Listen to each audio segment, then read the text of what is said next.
On the 25th of May, 2026, a government agency announced that a meteor had struck an erupting volcano. It was a remarkable claim, captured live, on camera, and it traveled around the world within hours. There was only one problem with it. A few hours later, the same agency admitted it never happened.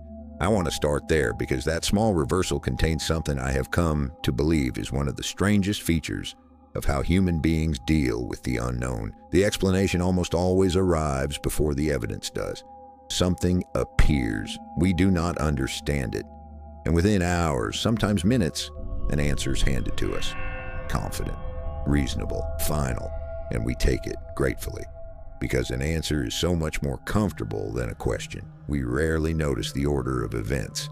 The answer first, the evidence later, if at all.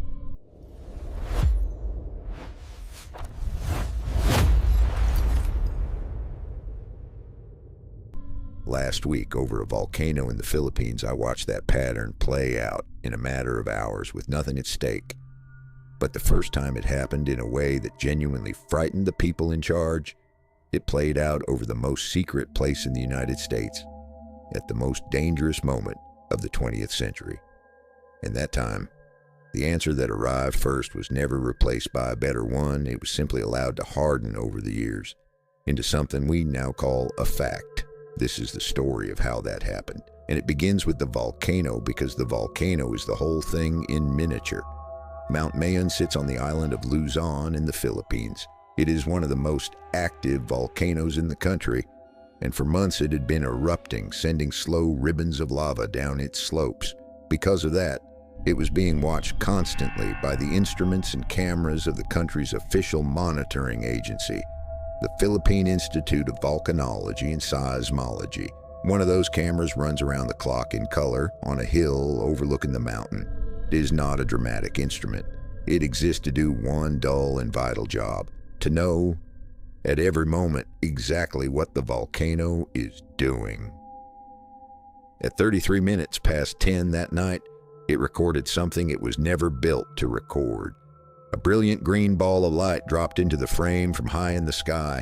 It did not drift and it did not flicker. It swelled into a blazing streak and came down fast on a line that looked to everyone watching as though it were aimed at the heart of the erupting volcano. For about 1 second, two of the most powerful forces on Earth shared a single frame. Fire climbing up from the ground, fire falling down from the sky, and then the green light flared and was gone. Within hours, the footage was everywhere, and the first question asked by millions of people at once was the obvious one. Did that just hit the volcano? The monitoring agency answered quickly, and the word they reached for was specific. They said their footage appeared to show a meteor striking the northern slopes of the mountain, striking and impact. That version circled the planet in an afternoon, and then, quietly, the agency took it back.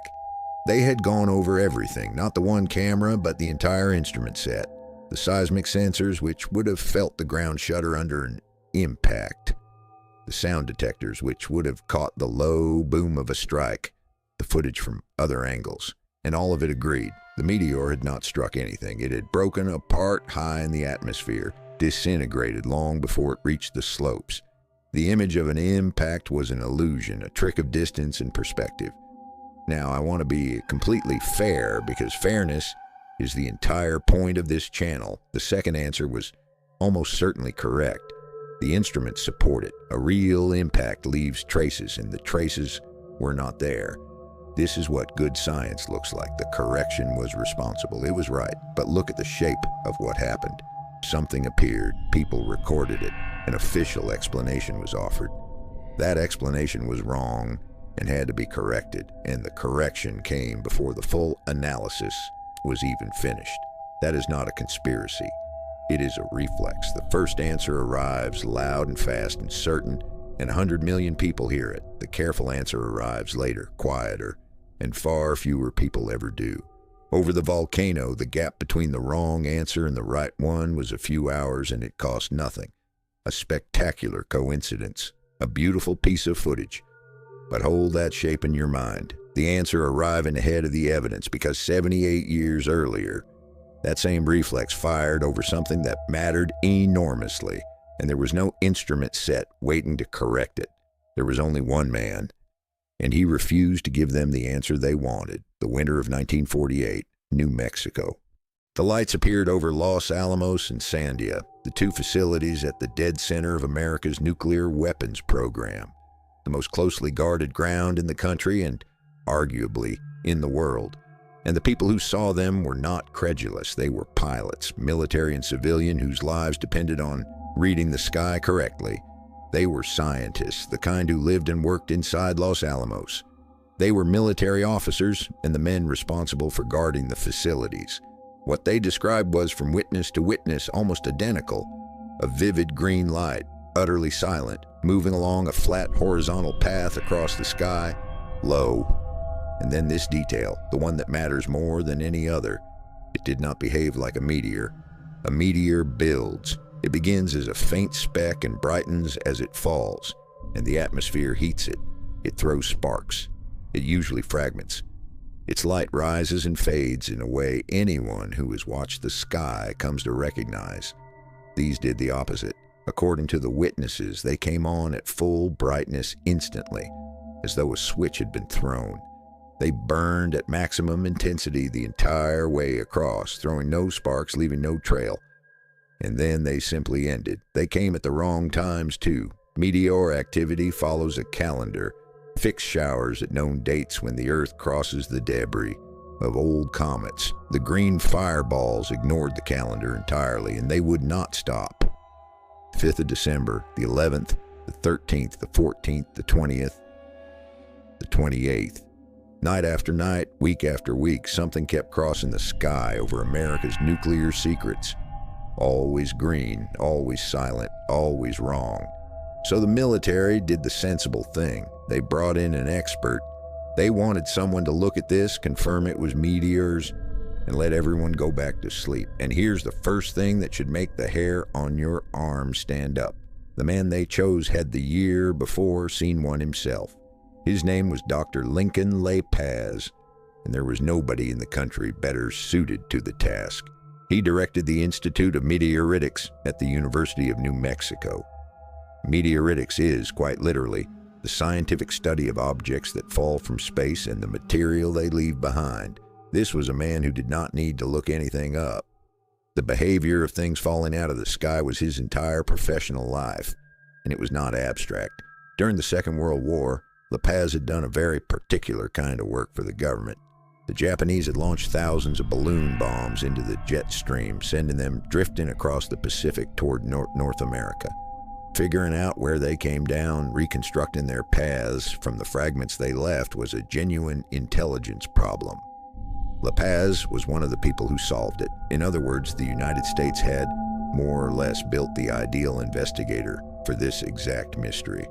A man whose whole life had trained him to look at something that fell from the sky or the debris it left and say what it was and where it came from. But there is a detail in his history that the official version tends to leave out, and once you know it, you cannot read the rest of the story the same way. In the summer of 1947, LaPaz had been traveling with his family in New Mexico near the town of Fort Sumner, 70 miles from Roswell. 2 days after the event at Roswell that the whole world would eventually argue about. And he saw something in the sky he could not explain. He watched it move in a way that, by his own later account, no aircraft and no natural object should. And he described it in language a careful scientist does not use casually, as something that convinced him he was looking at an entirely novel kind of airborne device. Sit with that for a moment. The man the Air Force would soon hire to prove that strange lights were nothing unusual had himself, a year earlier, seen a strange light he believed was something genuinely new.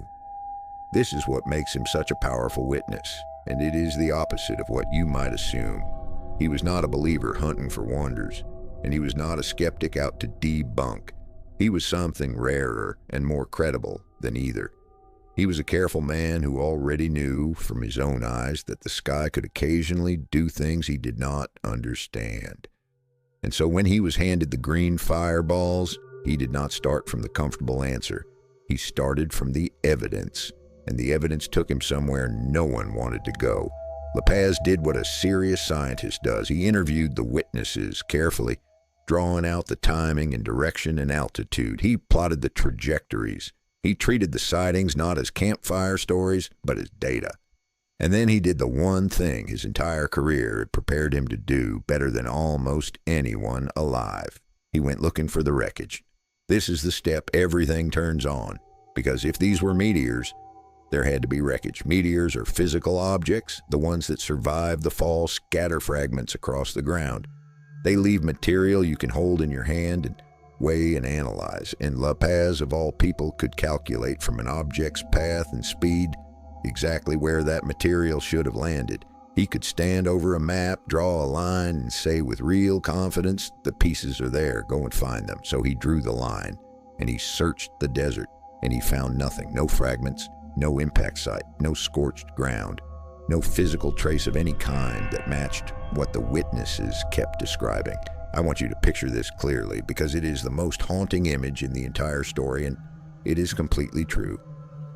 The foremost expert in the United States on things that fall from the sky, walking the New Mexico ground, looking for the remains of something he was being told was ordinary, and coming back every time with empty hands. The sky kept producing the lights.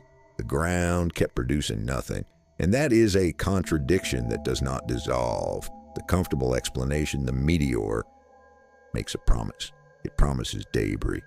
The debris never came. Not after the first sighting, not after the 20th, not anywhere LaPaz looked, and he knew exactly where to look. An explanation that promises evidence in a case where the evidence is never found is not really an explanation, it is a hope. And then, on the 12th of December, the investigation stopped being about other people's accounts. LaPaz was traveling through New Mexico that night with 2 military officers, heading toward the small town of Las Vegas, not the city of Nevada, the one in New Mexico, and he saw one. The man hired to explain the green fireballs watched one cross the sky in front of him. Of every pair of eyes that ever fell on this phenomenon, his carried the most weight. A pilot can misjudge a distance, a frightened guard can exaggerate, but Lincoln LaPaz had spent his life studying exactly this. If a single human being on the planet was equipped to glance up and correctly decide whether a light was a meteor, it was the man now watching one through the window of a moving car. And he did not merely watch, he worked. He combined his own sighting with reports from other locations and triangulated the object's actual path through the sky, reconstructed geometrically where it had truly flown. The result did nothing to calm anyone. The path ran directly over Los Alamos. Of all the empty sky in New Mexico, the object had crossed the single most sensitive nuclear facility in the country. 8 days later, on the 20th of December, LaPaz put his conclusions in a classified letter to the United States Air Force. And he did not hedge. He wrote that the object had moved far too slowly to be a meteor, that it had left no trail of sparks, no dust cloud, the very things a low meteor reliably produces.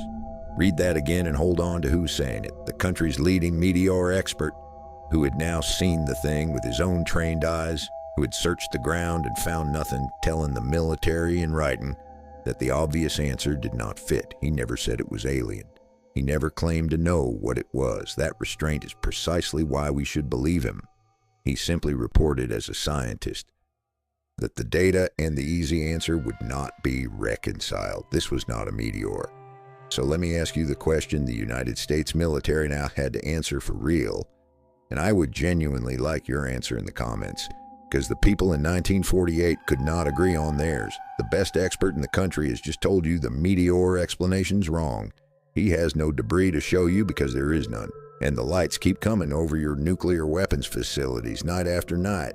What is the second most frightening possibility on that list, and what is the first? The man who had to answer that question took it all the way to the top, to a secret room and to some of the most brilliant and dangerous minds of the entire 20th century. And the best they could produce between all of them was a single word.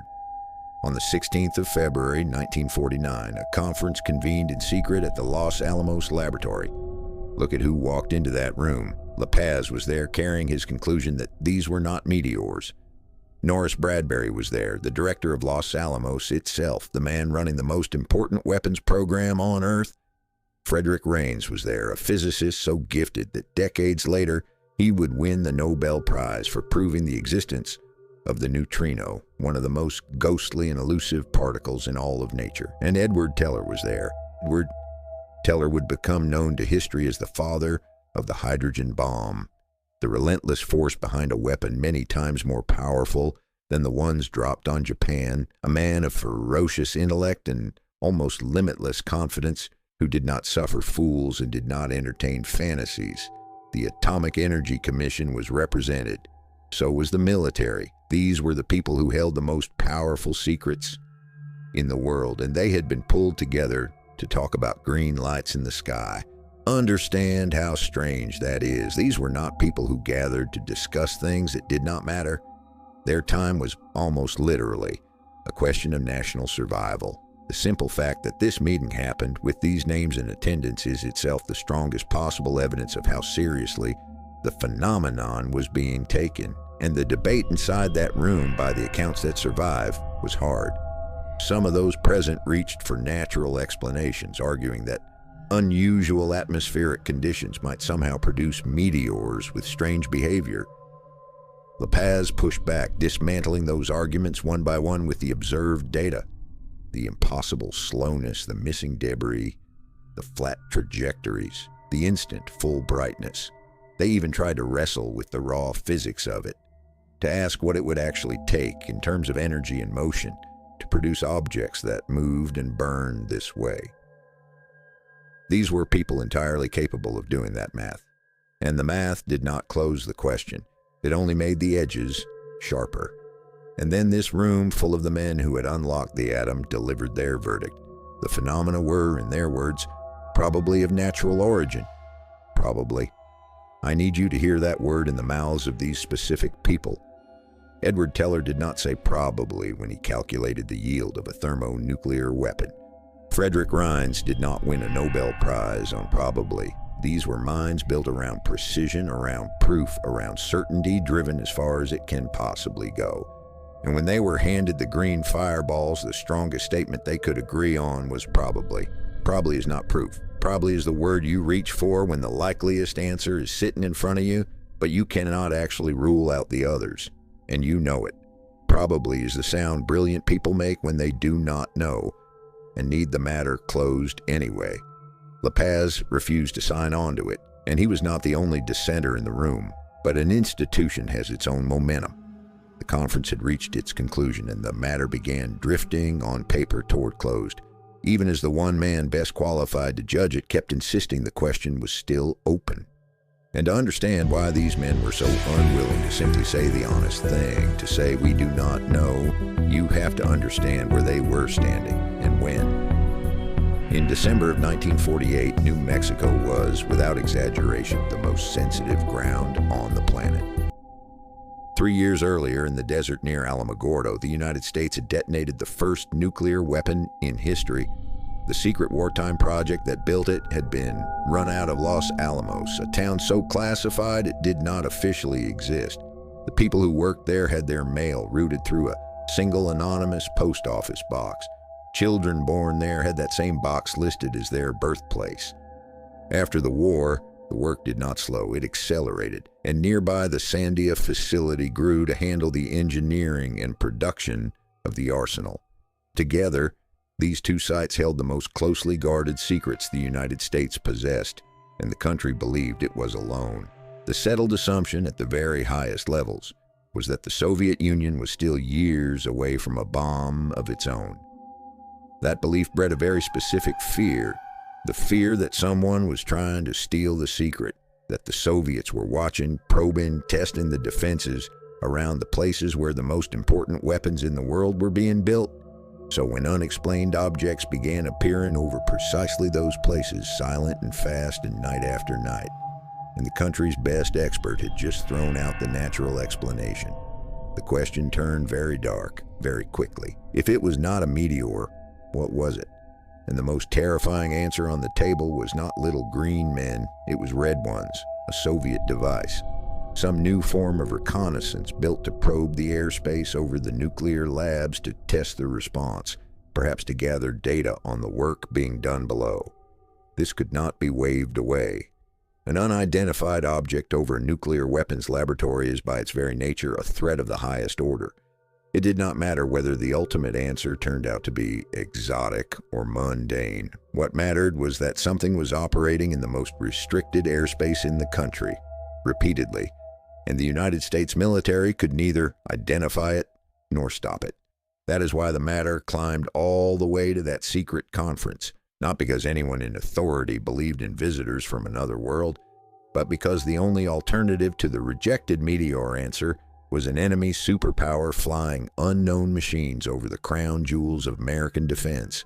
And here's the detail that makes that fear look, in hindsight, perfectly rational. That same year, in the last days of August 1949, the Soviet Union detonated its first atomic bomb. Years ahead of what American intelligence had predicted, the monopoly was over. The unthinkable had happened on a timeline almost no one had believed possible. I'm not telling you the green fireballs were Soviet weapons. There is no evidence for that, and I will not pretend otherwise. But I am telling you that the men worrying about their nuclear facilities were not fantasists chasing shadows.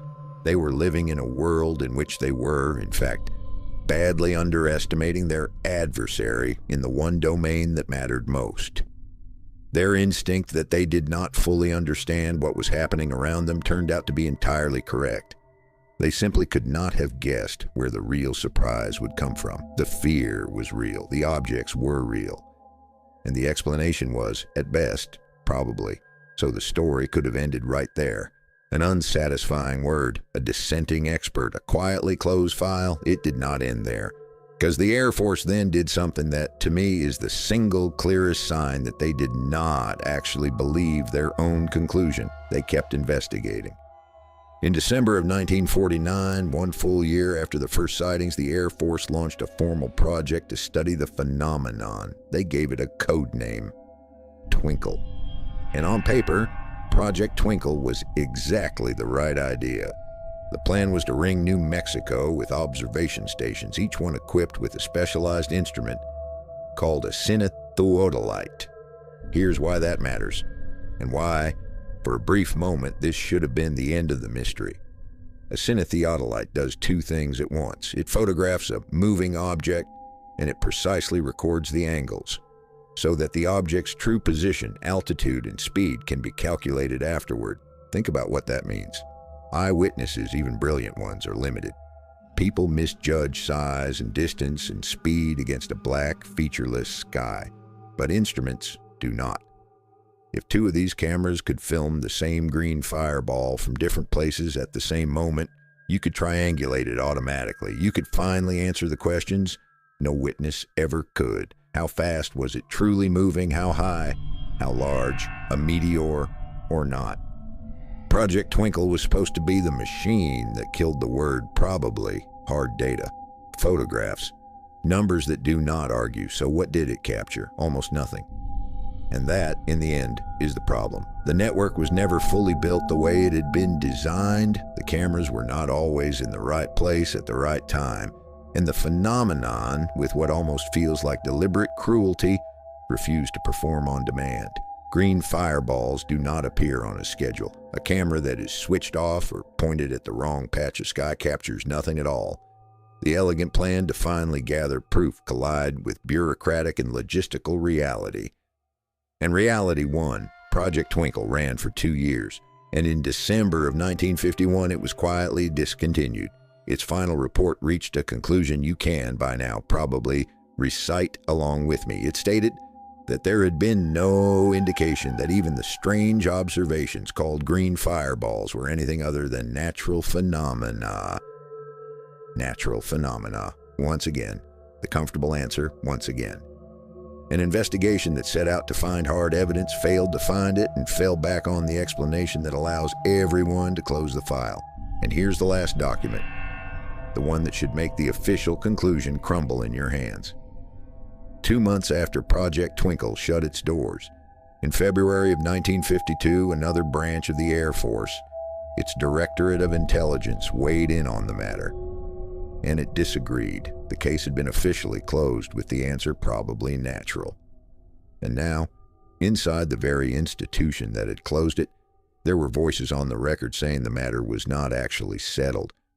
The file said the question was over. The Air Force's own intelligence arm said, "Not so fast. Now I owe you the other side, honestly, because credibility means giving the unglamorous answer a real hearing, and there is a genuine case that the green fireballs were natural after all. Green is a color meteors can produce. When a meteor tears through the upper atmosphere, the heat can make the gases around it glow. Energized oxygen high in the sky shines green, the same fundamental process that colors parts of the aurora. And a meteor carrying certain metals, copper above all, can burn with a green flame. LaPaz himself noted that the color suggested a copper signature. So the color on its own proves nothing. It is also true that meteors are stranger and more varied than most people imagine. Unusually slow ones exist, ones that enter at shallow angles and carve long, flat paths across the sky exist. Bursts of activity outside the known showers happen, and even expert eyes can be deceived by a bright light against an empty sky with nothing to measure it against. There are documented cases, in other times and places, of green fireballs that genuinely were meteors, including some that witnesses first swore could not possibly be natural, and were. So it is entirely possible that the New Mexico fireballs were a cluster of unusual but ordinary meteors, made to feel sinister only because they happened to cross the sky over nuclear facilities at the most paranoid moment of the early Cold War, when every shadow looked like a threat. Frightened people in a frightening time are very good at turning a string of coincidences into a pattern. That is a legitimate explanation. I'm not dismissing it. It may well be the right one, but notice what it still rests on. It rests on probably. The same word from that room in 1949. It accounts for the color and the variety of meteors and the nerves of frightened men. The one thing it cannot account for is the fact sitting in the dead center of this entire story. The absence of debris, the thing LaPaz searched for and never found. The natural explanation predicts physical evidence, and across years of sightings, the physical evidence never came. That is the knot that will not come undone, not the green light. The light has a dozen possible answers. The knot is that the best answer we have was never actually proven. It was rejected by the one man most qualified to judge it. It was questioned by the Air Force's own intelligence directorate. And it was adopted anyway because the alternative was unbearable, and an investigation has to stop somewhere. And I keep returning to a single distinction, the one this whole story has been circling from its first minute.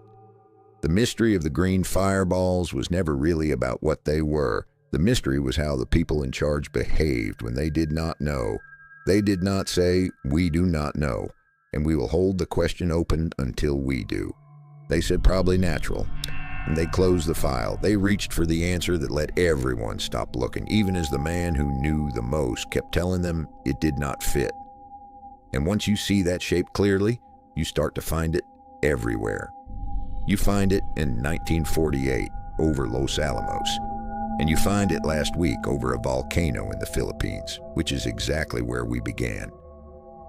That green fireball fell toward the volcano, and the first official word was that it had struck the mountain. That word was wrong, and it was corrected within hours by patient analysis. And the correction was right. The system caught its own mistake and fixed it in the open, and I want to give it full credit for that, because it is real, and it is rare, and it matters. But here's the last question I want to leave you with, the one I most want you to actually sit with. Over the volcano, the first answer was wrong, and we know it was wrong because the technology to check it existed and someone bothered to check, and the correction was shared with the world. Sensors, detectors, a dozen cameras, a complete record that could overrule a dramatic first impression. In 1948, that technology barely existed, and the one project built to gather exactly that kind of hard data, Project Twinkle, failed to capture it. So the first answer, probably a meteor, was never overruled by anything better. It simply outlasted the people asking the question. So how many of our confident explanations in any era survive, not because they were ever proven, but because no one managed to gather the evidence that would have tested them? How much of what we call settled knowledge is just an answer that arrived early? sounded reasonable and was quietly never checked, because checking it was too hard or too expensive or too frightening. I do not believe the green fireballs were spacecraft. I want to be completely clear about that. There is no evidence that they were, and I will not pretend there is. They may very well have been unusual meteors, and the entire affair a product of Cold War nerves in a frightened age. But I do not believe the question was ever answered. I believe it was closed, and those are not the same thing. The brightest minds of the atomic age looked at this, and the best word they could find was probably. The most qualified expert in the country looked at it, said plainly that it was not a meteor, and was overruled by the need to move on. A project built to find the truth ran out of time and money and settled for the easy answer. The Air Force's own intelligence directorate disagreed on the record, and it changed nothing at all.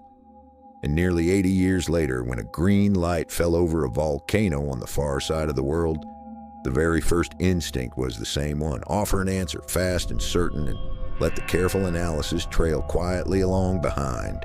The light in the sky was never the mystery. The mystery is the speed with which we decide we already understand it.